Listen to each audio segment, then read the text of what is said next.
Good morning and welcome to This Week with Pastor Dino. I'm Dino, and I'm so glad you are joining us here at First Presbyterian Church of Bradenton, where we are cultivating hearts for Jesus from the heart of downtown.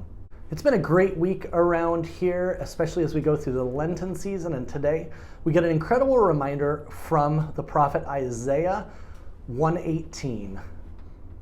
Though your sins are like scarlet, they shall be white as snow. This is such a powerful reminder about our sinfulness and our brokenness and our penchant to go our own way. We talked all about that on Sunday, how we try to make our own paths, and oftentimes we neglect the path of God in Jesus Christ. Jesus went to the Garden of Gethsemane and said, God, I don't want to go through with this crucifixion thing, but not my will be done, your will be done. What are the places in your life where you're still saying, my will be done? Ultimately, those places are going to lead to sinfulness, to brokenness, and they'll lead us away from Jesus. So by his grace, he continues to call us onto his path, and that's why this Isaiah verse is so important. We have to remember that even when we're straying from God, we're straying from life in Christ, we still have an opportunity to come back, because that red stain is made white as snow, only through Jesus Christ. Thanks be to God. This week, the church office will be open all week. I do want to give you all a reminder, daylight savings is coming up before next Sunday. So this is our last week of regular time before we go into daylight savings. Before we go to bed on Saturday night, we're going to have to set those clocks forward 1 hour. So do not forget, put a reminder in your phone, write yourself a note, make it happen. And we're going to keep going through this Lenten series, the last days of Jesus, that points us to Easter. And on Easter Sunday, we are planning to have two services, our informal service at 9 o'clock and our traditional service at 11 o'clock. And for that, we will be taking reservations. So if you go to our church website, bradenton.church, you'll see a pop-up for making reservations for Easter. Click on it. Use the Eventbrite link to get yourself all set up. You'll get a confirmation right then and there, and that will help us to safely accommodate everybody. We are still going to ask everybody to mask up and be socially distanced, and you making a reservation greatly will help us to that end. So go to the church website and make that happen. I'm wondering what Ralph thinks right about now. I bet you are too. Let's go there. And now, this is what Ralph thinks. What do you think about the Bucks bringing the Super Bowl home to Tampa Bay? It's been, Dino, a long time coming and all with it and everything. We're so happy, primarily because the whole area seems to unite. And I put our community of Bradenton in with Tampa Bay. When you win a championship like that, and by golly, we're almost a title town now, winning in other sports too and everything, it just brings a solid affirmation of joy, excitement, and celebration to a community. So go Bucks, it's been a long time. That was what Ralph thinks. That's a Ralph. For today's interview, I'm honored to have Tim Dove here. Tim plays in the worship band at the 9 o'clock service. Let's take you there right now.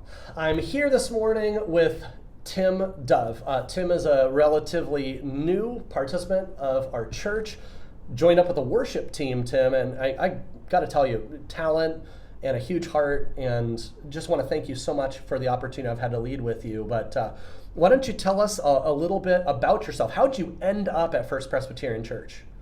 Nail, who is the electric guitar player, Right. Him and I used to do a coffee house up in Palmetto. Okay. And I enjoyed playing with Nail, and he said that they needed, he just wanted to give me a place to go. Yeah. It's been a really difficult season for me. So, a difficult season, yet you end up here at the church. Instead of kind of running away from God, you kind of run to God here and get back to some of the things you love, music. You've sung in the choir, which has been really cool to help them out when they need you. But you brought a lot of heart to the worship music.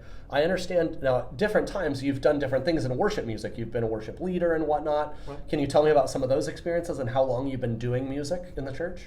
I started music in the late 70s. Oh, wow. And I toured with a group from the Nazarene Church. Okay. From the First Church of Nazarene down here. Really? And Herb McMillan was the youth pastor at Okay. the time.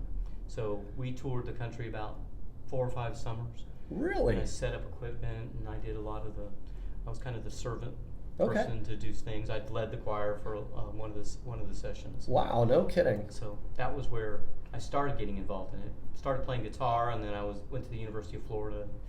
So 2 guys were playing the guitar, and they were trying to teach me how to play guitar, and they all of a sudden said, we got something else to do, so you go ahead and take it over.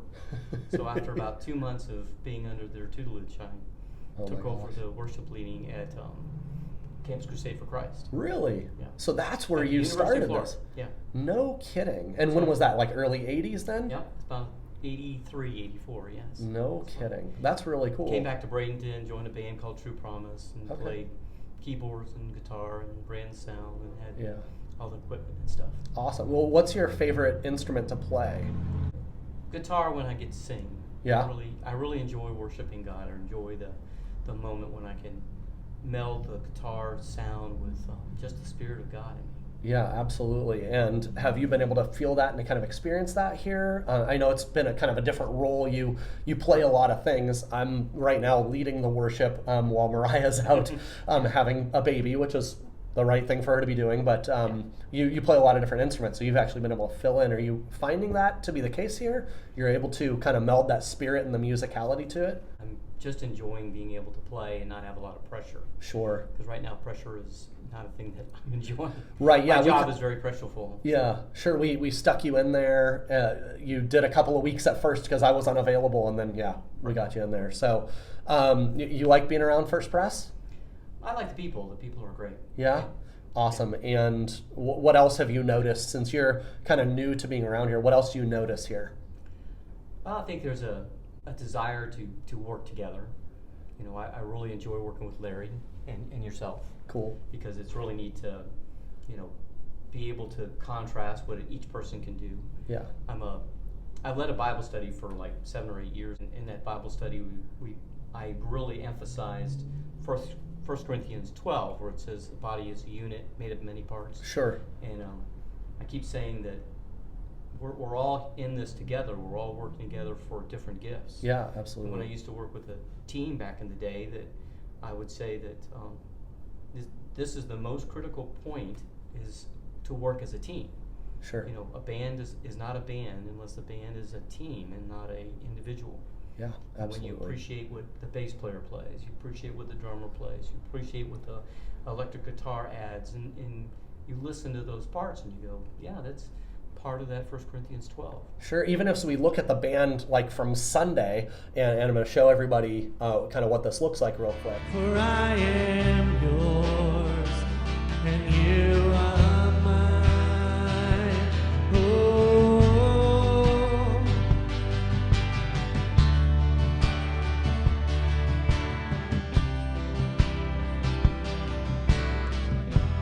grace abounds in deepest water. You can see you're playing electric guitar, I'm playing acoustic. We've got a drummer who's fantastic and comes well prepared, and Maggie, again, is singing in the choir and also playing piano and singing in the band. So it's 5 different people all coming from different walks of life, but really coming together in one spirit, and I do appreciate that so much. So you've just added a lot to our life here, and I wanted to take the time to thank you and kind of introduce you to everyone. And Okay, they're gonna be seeing quite a bit of you around these parts. So right. I appreciate you so much, Tim. Thank you so much for being here today. Well, It is so cool to see how God is bringing people like Tim out of whatever situations they might find themselves in and into this body, into some transformative work. And thank you, Tim, for being a part of what we're doing. Now, in terms of online programming this week, we've got the ABCs of Faith Lent edition on Wednesday night. Hope you have been enjoying that. Last week we looked at the temptations of Jesus that kind of sets the parameters for Lent. And this week we'll be looking at people involved in Jesus's story, especially in the last days. So we'll look forward to seeing you online at 7 p.m. On Saturday morning, we've got breakfast and Bible study, and that's held over Zoom at 10 o'clock. You can go to our church website, bradenton.church/Zoom, to find out everything you need to know and get the link that takes you straight to that class. We've got worship at 9 and 11 on Sunday, and we're also going to be having a new members class coming up in a couple of weeks on March 21st. And this is an opportunity to find out more about the church. Now, if you're not comfortable coming down to the church quite yet, for that, touch base with us on the church office. Shoot Michelle an email at office@firstpressbradenton.com and let her know that you want to attend the class, but that you need a Zoom accommodation or a one-on-one or something like that. We will make it happen for you, but we're really excited to be doing that again here in the spring. What a great time to bring church members in as we point towards Easter. So I'm excited about that and would love to have you join us if you love what is going on here. Once again, Isaiah 1:18 reminds us that we can go as far as we can go away from God, and by His grace and love, He still brings us back. He makes our red stain as white as snow. And even when we've been saying, "My will be done," our whole lives, no matter how much we're fighting God's will, He still calls us back onto His path, and that is such an awesome thing. What in your life are you doing on your own? And where do you need to be saying, "God, your will be done"? Think about that this week, and we look forward to seeing you next time on This Week with Pastor Dino. Bye-bye.